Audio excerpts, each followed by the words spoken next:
On a des amis, on a des partenaires, mais il faut commencer par compter sur soi-même. Parce qu'en définitive, quand certaines situations difficiles arrivent, tu ne vois que toi-même dans le miroir. Donc pour que les autres puissent venir t'aider, il faut que le premier pas soit fait par soi-même. C'est ça l'AES, en se disant que le Mali, le Burkina, le Niger peuvent travailler ensemble, peuvent trouver des solutions. Pourtant, tout le monde s'est levé partout. Sur les télévisions internationales, vous avez entendu partout 3 pays pauvres qui se mettent ensemble, pays enclavés. Tous les négatifs ont été mis en avant. Mais c'est là le problème de confiance en soi devient important. Parce que quand tu commences à écouter ceci, tu ne vas pas bouger. Or, nous savons que ne serait-ce que sur le plan de la sécurité, le peu de moyens que le Mali a, le peu de moyens que le Burkina a, le peu de moyens que le Niger a, mais en les mettant ensemble, on voit le résultat sur le terrain. Parce que le problème n'est pas une question de moyens, le problème c'est une question d'approche. Nous avons décidé que s'il y a une menace au Burkina, c'est une menace pour le Mali, c'est une menace pour le Niger. Ça déjà c'est une force. Donc il ne faut pas que les gens nous amènent à penser ceci. Donc pour nous, c'est de dire qu'on n'attend plus que l'aide vienne d'X, Y, mais l'aide viendra peut-être de Ouagadougou, de Niamey, de Dori, de Bobo Dioulasso. Donc ça déjà, je pense que c'est un changement de mentalité. Et nous voyons que si le Mali a un hélicoptère, le Burkina a un hélicoptère, le Niger a, si on met ensemble, on a déjà 3 hélicoptères. Donc je pense que la mutualisation de nos efforts, et surtout ce qui est important, c'est la sincérité dans les relations. Donc je pense que ça, c'est vraiment un changement de paradigme parce que chaque fois que nos pays ont eu des problèmes, on voit ici en Afrique, je vais venir aussi pour en parler dans les conclusions, chaque fois qu'il y a des problèmes, on attend l'aide de l'extérieur. Or, une aide n'est jamais dénuée d'arrière-pensée. Quelle que soit la justesse ou les bonnes foi de ces acteurs. Donc, je pense que l'AES est une dynamique importante par rapport à cela parce que nous avons dit que ce n'est pas de l'arrogance de dire qu'on a besoin de personnes aussi. Ce n'est pas le cas. On a besoin d'autres, mais ce besoin-là doit se situer par rapport à ce que nous faisons. Aujourd'hui, dans le cadre de l'AES, nous avons aussi le courage de dire non. Parce que ce n'est pas parce que quelqu'un paye un chèque qu'on va le suivre. Si ton chèque ne va pas dans la direction que nos pays ont définie, si ton appui ne vient pas aider nos armées dans le cadre de la vision stratégique que nous avons définie pour nos armées, mais nous avons le courage de dire non, merci. Y compris dans la région, pour des États autour de nous, qui veulent nous dicter des choses d'une certaine façon, on doit pouvoir dire non. Donc, je voulais vous dire que je ne veux pas parler du Sahel aussi de façon générale. Je voudrais vous amener aussi à l'AES pour que vous compreniez pour nous. Les changements au Sahel, c'est un peu aussi tout ce que nous sommes en train de faire dans le cadre de l'AES. Un, pour la sécurité, travailler ensemble, mutualiser nos efforts, parce que l'armée est d'abord bâtie sur la confiance. Je ne veux pas permettre à ton armée de faire 1 mètre sur mon territoire si je n'ai pas confiance en soi. Et aujourd'hui, nos armées travaillent à un niveau d'intégration que vous ne pouvez pas soupçonner. 2, aujourd'hui, notre action diplomatique, elle est harmonisée. Elle est partagée, on n'est pas d'accord sur tout, mais on se met ensemble pour pouvoir travailler ensemble et parler d'une seule fois. Et le 3e, c'est l'aspect développement économique. Parce que nous sommes conscients que les réponses ne peuvent être apportées que si nous travaillons à renforcer l'intégration économique, les projets structurants, créer un espace où nos populations peuvent se déplacer et faire des affaires ensemble. Mais aussi, ce qui est important aussi, c'est l'appropriation nationale. L'AES, c'est l'appropriation au niveau régional, mais c'est l'appropriation nationale. L'appropriation nationale, pour nous, au Mali, est fondée sur 3 principes clés qui ont été aujourd'hui constitutionnalisés. Le respect de la souveraineté de nos pays, le respect aussi des choix souverains du peuple et la prise en compte de ses intérêts. Et comme je l'ai indiqué, pour des pays comme le Mali, nous n'avons pas mis en avant ces principes juste de façon théorique, parce que ces principes ont une conséquence. Que notre gouvernement, notre chef d'État, notre pays, nous avons décidé d'assumer. Si vous voyez les problèmes, les crises que nous avons, ou les tensions avec les uns et les autres, c'est chaque fois qu'il y a eu déviation par rapport à un de ces principes où nous devrions nous assumer et où nous nous sommes assumés, parce que s'assumer aussi a des conséquences. Beaucoup de formes de conséquences. Donc chacune de ces lignes Si j'ai le temps, je peux venir, mais je crois que c'est ça. Parce que si on parle même de souveraineté, les gens pensent oui, mais pourquoi on est encore en train de parler de souveraineté? Parce qu'il y a beaucoup qui ont nié notre faculté, notre capacité à pouvoir décider pour nous-mêmes.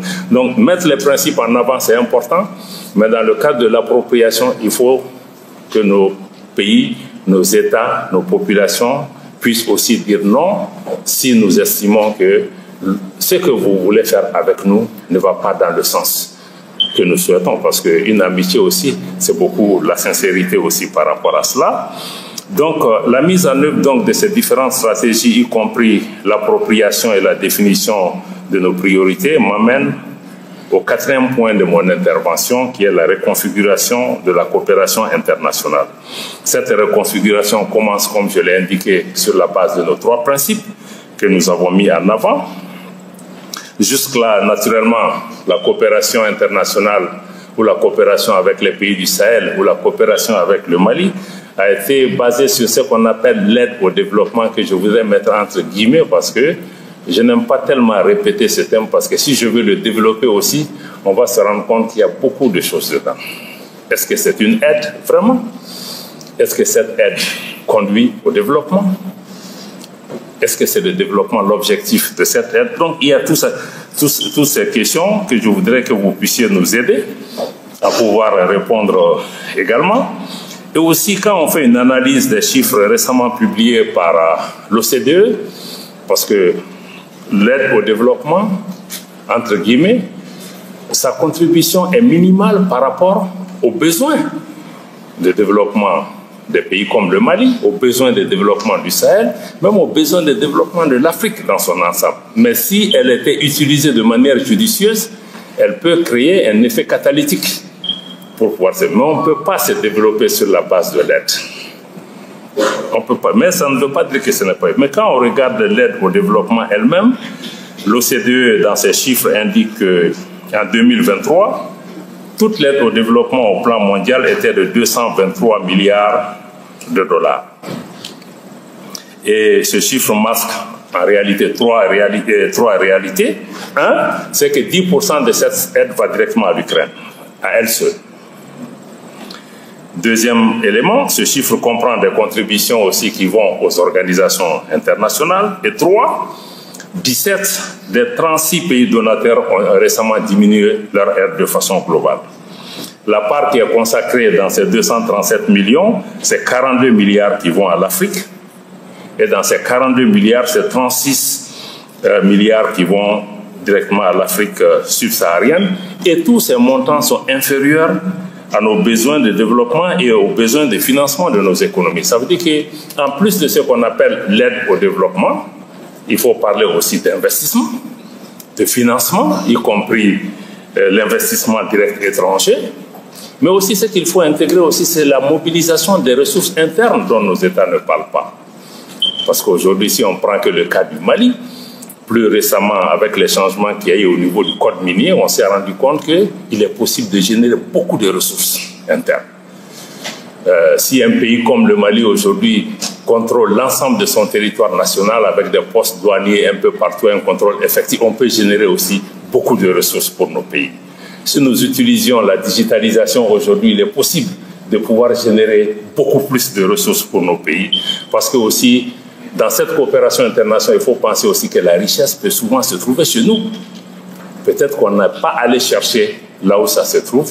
Donc, il faut pouvoir mettre l'aide au développement, les investissements publics et privés internationaux, et aussi ajouter à cela la mobilisation de ressources internes. Donc, il faut aussi que les pays comme le Mali, et notamment dans les pays de l'AES, que nous nous organisons à nous sortir progressivement de cette logique d'assistance perpétuelle.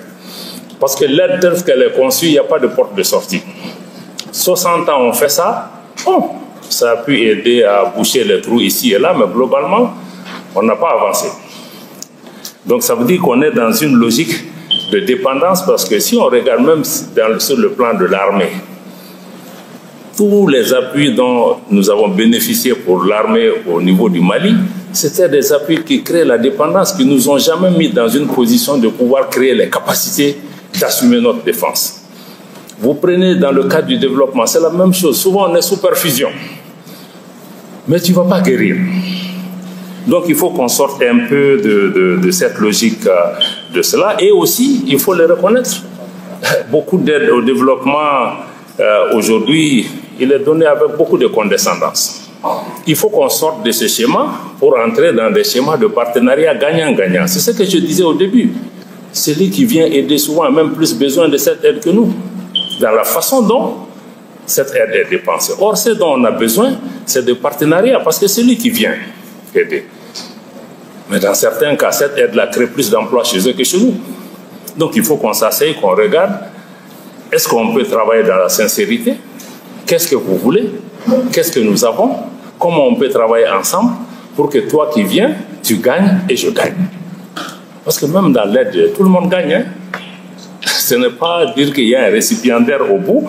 Donc, ce n'est pas une aide qui est donnée juste par altruisme. Ne pensez pas que des contribuables d'autres pays étrangers sont juste des philanthropes qui viennent vous aider. Il y a certainement de la philanthropie dedans. Mais aussi, cette aide souvent vient avec une contrepartie souvent politique. Je pense que la Suède qui nous a quittés récemment est un des exemples vivants d'un pays qui dit que moi j'arrête votre aide parce que vous avez coupé vos relations avec l'Ukraine. Mais l'Ukraine n'a jamais été partie de notre engagement avec la Suède. Et même la façon de le faire. Je pense que quel que soit le montant du chèque, il faut d'abord respecter la dignité des gens. Il ne faut pas penser que parce qu'on donne un chèque, qu'on peut vraiment dicter ce qu'on veut. Donc, il y a toujours une contrepartie. L'autre contrepartie, c'est même nos votes aux Nations Unies. On vous donne pas parce que tu as voté à gauche, tu as voté à droite. C'est pas gratuit. Le Fonds monétaire international, la Banque mondiale sont instrumentalisés quand vous ne faites pas ce que les autres font. Donc, je pense que cette aide-là, elle n'est pas neutre, elle n'est pas gratuite. Mais, si elle est faite sur nos termes, sur la base de nos priorités, ça peut contribuer. Donc, ne pensez pas que je suis en train de dire que c'est inutile, mais il faut que nous-mêmes, on soit réalistes par rapport à ces questions. Qu'on regarde que ceux qui viennent, ce sont des partenaires. Et qu'on regarde un partenariat, c'est un ensemble. Voilà, ce n'est pas juste la partie aide qui est importante, sinon qu'il y a la contrepartie. Donc, pour toutes ces raisons, je pense qu'il faut un partenariat clair, il faut des intérêts mutuels, il faut une définition de ces intérêts mutuels et que ces intérêts mutuels soient acceptés de part et d'autre. Donc, mais avec ces positions, souvent certains pensent qu'on a des positions radicales, etc., qu'on veut s'isoler. Ce n'est pas ça, c'est une question d'objectif. Parce que quand on a un objectif, on s'y tient, on paye le prix qu'il faut pour pouvoir y arriver, mais je pense qu'il faut que nos partenaires aussi puissent changer pour qu'on puisse cheminer ensemble. J'ai indiqué également qu'il était important que ces mentalités changent également, parce que quand on regarde, beaucoup de nos anciens partenaires traditionnels qui travaillent avec nous considéraient nos pays aussi, le Sahel ou d'autres pays, comme leur précaré. J'allais même dire que certains pensent qu'on est leur propriété, ou qu'on est un tapis sur lequel on peut s'essuyer les pieds. Non. Moi, je crois qu'aujourd'hui, on a une nouvelle génération. Il va falloir qu'on se regarde, qu'on s'engage dans des partenariats d'égal à égal pour pouvoir se parler et définir ensemble un intérêt mutuel et aller vers une relation équilibrée.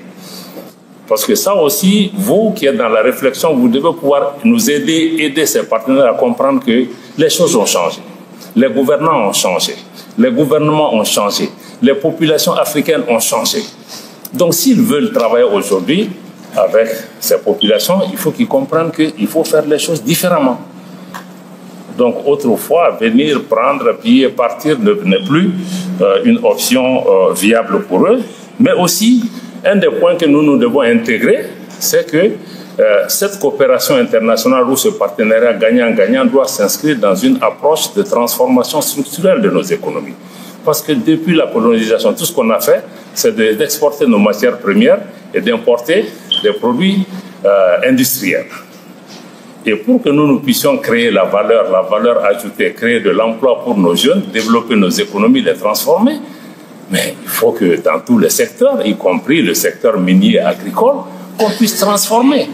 C'est cette transformation qui crée la valeur. Donc on ne peut pas s'inscrire dans un modèle néocolonial de perpétuation, juste d'être dans une fonction de producteur de matières premières sans pouvoir. Et souvent quand on veut discuter ces conditions, c'est ce qui crée des problèmes. On renverse même le gouvernement parce qu'ils veulent remettre en cause ce statu quo colonial. Donc il est important maintenant de venir certainement à mon dernier point, qui est aussi pour pouvoir faire l'ensemble de ces changements aussi de l'aide internationale, parce que l'aide internationale elle-même n'est qu'un instrument. Il faut maintenant aller au 5e point de ma présentation, qui est la réforme de la gouvernance mondiale. Parce que cette aide, elle est donnée dans le cadre d'une gouvernance politique, économique et commerciale mondiale qui définit les objectifs et les règles du jeu. Or, aujourd'hui, nous sommes dans ce qu'on appelle la crise des différents mécanismes de la gouvernance mondiale. J'allais même dire une crise de la gouvernance mondiale. Ça veut dire que les institutions, les structures que nous avons ne sont pas souvent représentatifs, ou ne disposent pas d'un leadership capable de dessiner des solutions, ou ne disposent pas aussi, ou ne font pas la place, parce que nous sommes dans un monde encore post-1945, Seconde Guerre mondiale. Et de 1945 à aujourd'hui, le monde a fondamentalement changé parce qu'il y a de nouvelles forces qui sont apparues. Il y a de nouveaux pays, il y a des puissances économiques qui sont apparues sur la scène internationale, des puissances démographiques qui ne sont pas intégrées dans cette gouvernance. Si vous prenez ne serait-ce qu'aux Nations Unies, le Conseil de sécurité aujourd'hui ne reflète pas cette réalité. Et les Nations Unies, dans la plupart des cas, sont incapables d'apporter des solutions, y compris ici au Mali, à cause des déficits de gouvernance au niveau mondial. Donc il faut pouvoir revoir ces institutions. Donc le fonctionnement aujourd'hui, la politisation et l'instrumentalisation de ces institutions internationales sont des causes de manque d'efficacité et même de pertinence de leur intervention au niveau du Sahel.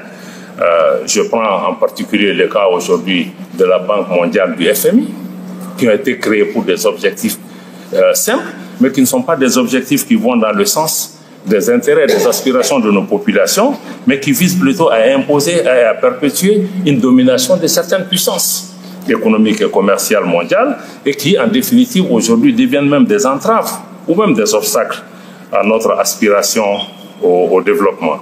Donc il est plus qu'urgent, de notre point de vue, de procéder, au-delà des discours, à une refonte complète de ce système de gouvernance mondiale pour que nous puissions regarder de quoi le monde a besoin pour avancer. Parce que ce qui est là aujourd'hui fait l'affaire d'une minorité, mais ne fait pas l'affaire de la grande majorité qui existe dans le monde. Donc il faut revoir ces différents mécanismes. Il faut que ces mécanismes répondent aussi aux aspirations, par exemple, de l'AES. Aujourd'hui, le cadre que nous avons créé n'est pas toujours bien perçu par ces différents mécanismes, parce que ces mécanismes souvent ne sont pas là pour aider, parce qu'ils pensent que, bon, et ils connaissent nos priorités à notre place. Donc c'est pourquoi aujourd'hui, un des éléments de la gouvernance mondiale, vous avez suivi qu'en Russie se tient le sommet des BRICS, les BRICS qui constituent aussi une alternative, il faut l'avouer, une alternative face à la défaillance de cette gouvernance mondiale, où, à défaut de pouvoir prendre en compte ces nouvelles réalités, des gens se mettent ensemble pour pouvoir travailler, pour pouvoir créer une dynamique politique multilatérale, pour pouvoir créer aussi un cadre économique multilatéral, pour travailler même, faire des échanges souvent dans nos monnaies locales. Parce que certaines puissances utilisent leur monnaie comme une arme. Et qu'en définitive, nos pays vont se demander est-ce qu'il ne faut pas chercher de solutions. Donc il y a les BRICS, il y aura aussi d'autres changements. Et à côté des BRICS, je pense que des structures comme l'AES aussi, dans notre espace, sont aussi une réponse peut-être à la défaillance du régionalisme que nous avons connu dans notre région, où nous ne sommes plus assis à contempler, à regarder les réalités, mais nous nous sommes mis ensemble pour pouvoir répondre à cela. En résumé, le Sahel est une région stratégique, géopolitiquement parlant, mais aussi c'est une région qui est pleine d'opportunités et que ces opportunités doivent être exploitées pour répondre à nos défis. Et reconnaître que le Sahel, rien ne pourra se faire en Afrique sans le Sahel. Je vous l'ai indiqué, 4 des 5 régions africaines sont dans cet espace. En plus, le Sahel, en tout cas nous au niveau de l'AES, nous n'entendons plus subir. Nous voulons être des acteurs dans la définition du destin de nos populations et de nous-mêmes, et être aussi, le Sahel doit être aussi un des pionniers par rapport à l'émancipation du continent et le panafricanisme. Donc il y a beaucoup de bouleversements aujourd'hui qui sont intervenus dans notre région, et des bouleversements souvent induits par des populations dans l'espace du Sahel, mais aussi en Afrique de façon générale. Il faut pouvoir les intégrer dans votre analyse. Je pense que ce n'est pas seulement une création des médias, mais c'est une réalité, et ces populations aspirent aussi à un changement de paradigme. Je pense que nous devons pouvoir les intégrer. C'est vrai que nous sommes tous venus aussi à ce séminaire avec certainement nos certitudes, avec nos convictions qui sont souvent ancrées sur la base de recherches académiques, ou souvent aussi de réalités de terrain, comme certains de nous qui sommes des décideurs. Mais j'aimerais pouvoir vous laisser avec quelques interrogations, vous qui êtes des chercheurs, des opérationnels, des stratèges militaires. Je voudrais vous laisser avec 10 questions à répondre. J'espère que ce n'est pas plus que les TDR de votre conférence. La première, c'est que dans un contexte de guerre informationnelle aujourd'hui, quel degré de confiance devrions-nous ou pourrions-nous avoir désormais dans les organes de presse, dans nos gouvernements, dans toute entité qui prend une décision ou qui produit une information? Je pense que ça, c'est une dimension que je voudrais que vous creusiez un peu. Deuxième question, comment comprendre la difficulté que les pays du Sahel ont pour d'abord se faire entendre, se faire comprendre, faire en sorte que leurs aspirations, comprendre que leurs aspirations ne sont dirigées contre personne, mais c'est plutôt pour la recherche du bien-être de nos populations, pour la recherche de notre dignité. Quelle peut être votre contribution à cet égard? Troisième élément. La patience, dit-on, est comme le fer. Elle résiste longtemps à la chaleur, à la pression, mais à une température, elle fond. Quelle température faudra-t-il atteindre pour que la résilience des populations fonde et que les agressions extérieures ne deviennent radicalement intolérables? Quatrième interrogation. Le cours de l'histoire est en marche et les évolutions sont inéluctables. Nous avons des responsabilités collectives, mais aussi partagées. Pour notre part, en qualité de gouvernants, il nous revient de mettre les intérêts de notre pays et de nos pays et les besoins de nos populations au centre de notre action. Dans ce contexte, quel rôle les intellectuels jouent-ils ou joueront-ils dans ce réaménagement des équilibres géopolitiques? 5. La neutralité est-elle encore possible? Est-elle pertinente? Être neutre, n'est-ce pas déjà prendre position? Sixième interrogation. Quel rôle les think tanks, les structures d'influence, comme l'école de maintien de la paix, comptent-ils prendre pour la remise en cause des doubles standards, j'allais même dire d'une certaine hypocrisie internationale? Vérité en deçà des Pyrénées, erreur au-delà, comme le disait le penseur Blaise Pascal. Pour le paraphraser dans notre espace, je dirais légitimité en dehors de l'AES, jointe pour dedans, point d'interrogation. 7. L'appel pressant des populations du Sahel pour les relations fondées sur le respect mutuel, sur leur dignité, leurs différences, est-il correctement et suffisamment relayé? Avons-nous manqué collectivement à notre devoir de relayer de manière intelligente une aspiration pressante? 8. Face aux exigences de la jeunesse décomplexée, pouvons-nous continuer à garder la tête dans le sable, comme les anglophones le disaient, à faire business as usual, ou faut-il se réinventer? 9. Des partenaires objectifs ont compris la nécessité de passer d'une coopération dite assistance, entre guillemets, à un partenariat gagnant-gagnant où les intérêts mutuels sont définis. Les partenaires traditionnels du Sahel seront-ils au rendez-vous du renouveau de cette coopération avantageuse fondée sur le respect et les avantages mutuels? 10e interrogation que je voudrais vous laisser. Quelle est la place de la coopération et de la solidarité inter- et intra-africaine dans tout ce contexte dont vous parlez en termes de coopération? Parce que quand nous regardons aujourd'hui, nous nous rendons compte que quand il y a des problèmes qui se passent en Afrique, les autres Africains sont plus spectateurs qu'acteurs. Quand le Mali saigne, d'autres regardent ailleurs et on attend qu'une puissance extra-africaine vienne nous aider. Pourtant, l'Afrique qui travaille avec des puissances extérieures qui ont la taille du Nigeria ou de l'Afrique du Sud, est-ce que le secours ne peut pas aussi venir de l'Afrique? Est-ce que les Africains comprennent la possibilité ou la capacité qu'eux-mêmes ils ont de pouvoir aider d'autres Africains à sortir de la situation? Ça, c'est la dernière question que je voulais vous laisser, en vous demandant encore une fois de sortir des sentiers battus, d'être le plus provocateur possible, de sortir du confort intellectuel ou des schémas qui nous ont été définis pour faire en sorte que cette école de maintien de la paix soit le point de départ du regard nouveau que nous jetons sur nous-mêmes, sur nos pays, mais aussi de pouvoir nous aider à trouver cette solution qui est à nos pieds que nous allons chercher outre-mer. Je pense que c'est en cela que des institutions comme celle-ci peuvent être utiles. C'est en cela que même d'autres institutions similaires qui existent dans d'autres pays viendront pour pouvoir travailler avec l'école de maintien de la paix, parce qu'ils pensent que vous pouvez aussi aider à trouver cette solution, mais cette solution basée sur la sagesse locale. Donc je voudrais pouvoir m'en arrêter là. Je sais que j'ai été extrêmement long. Quand on donne la parole à un diplomate, souvent c'est difficile de trouver un point final. Je pense l'avoir trouvé et je vous remercie.